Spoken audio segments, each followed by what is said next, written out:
He was born under a sky full of stars, a small village in Ghana, cradled in the warmth of community. From his grandmother he learned the power of stories, tales of resilience. His father, a teacher, instilled in him the value of education. He excelled in school, a bright mind, hungry for knowledge. He saw the disparities around him, the gap between the privileged few and the struggling masses. It fueled a fire in him, a desire to make a difference. He left his village to pursue higher education. Law, he believed, was a tool for social change. His voice, though young, resonated with passion and conviction. He graduated with honors, his heart set on serving his nation. His journey was just beginning. The stars were aligning. He returned to his village, a lawyer ready to serve. He took on cases of the marginalized, fought for the rights of the disenfranchised. His reputation grew. He was a beacon of hope. People saw in him a different kind of leader, one who hadn't forgotten his roots, who used his privilege to uplift others. He listened to their stories, their struggles, their aspirations. He understood the pulse of his people. He entered politics with a clear vision to empower the marginalized, to bridge the gap between rich and poor. He campaigned tirelessly, traveling to remote villages, connecting with people from all walks of life. His message was simple: unity, progress, and opportunity for all. His words resonated. They carried the weight of truth, the promise of a brighter future. He faced opposition, of course, those threatened by his vision. They spread lies, tried to discredit him, but his supporters stood firm. They believed in his message. They saw through the smear campaigns. Election day arrived, the nation held its breath. The results were undeniable, a landslide victory. The people had spoken, their champion had arrived. He entered office with a spirit of optimism, ready to tackle the challenges ahead. He knew the road would be long, the problems deeply entrenched, but he was undeterred. He assembled a team of qualified individuals, experts in their fields, committed to his vision. He focused on education, investing in schools, providing opportunities for all. He tackled corruption head-on, instituted reforms to promote transparency and accountability. He worked to attract foreign investment, to create jobs, to boost the economy, but he remained focused, driven by his vision of a prosperous and equitable Ghana. His commitment to his people remained unwavering. His work did not go unnoticed. Ghana's economy began to thrive. Foreign investors took note. They saw a country on the rise, led by a visionary leader. He became a voice for Africa on the global stage, speaking at international forums, championing the continent's potential. He called for fair trade practices, for an end to exploitation. He demanded that Africa be given a seat at the table.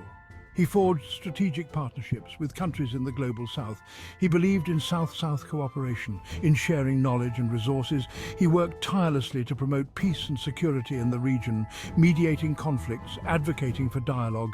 He understood that peace was essential for development. His efforts earned him accolades, awards from prestigious institutions, recognition for his leadership, his vision. He remained humble, always crediting the collective efforts of Ghanaians. He knew that the journey was far from over, that challenges remained, but he was confident in the resilience of his people, in their determination to build a better future. He was their guiding star, leading them towards a brighter tomorrow. He became a regular at international summits. His voice, once a whisper, now boomed with authority. He challenged the old world order, calling for a more just and equitable system. He spoke truth to power, demanding that developed nations acknowledge their role in Africa's struggles. He wasn't afraid to ruffle feathers, to stand up for what he believed in. He advocated for debt relief, for fairer trade agreements. He believed that Africa should be treated as an equal partner, not just a source of raw materials. He pushed for investment in education, healthcare, and infrastructure, knowing these were the foundations of sustainable development. He called for an end to conflict, for peaceful resolutions to disputes. He understood that war only led to suffering and destruction. He urged African nations to unite, to speak with one voice on the global stage. He believed in the power of Pan-Africanism, in the shared destiny of the continent. He inspired a new generation of African leaders, young, dynamic and committed to change. He showed them that it was possible to dream big, to fight for a better future. His rise was not without its bumps. Critics pointed to unfulfilled promises, to the persistence of poverty in certain regions. They questioned his economic policies, argued that they benefited the few, not the many. He listened to their concerns, acknowledged that there was still work to be done. Some accused him of being too close to foreign powers, of prioritizing international relations over domestic issues.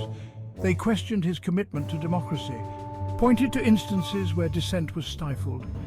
He defended his record, maintained that he always acted in the best interests of Ghana. Corruption, though significantly reduced, remained a problem. Whispers of scandals within his administration surfaced. He vowed to investigate all allegations, to hold those responsible accountable.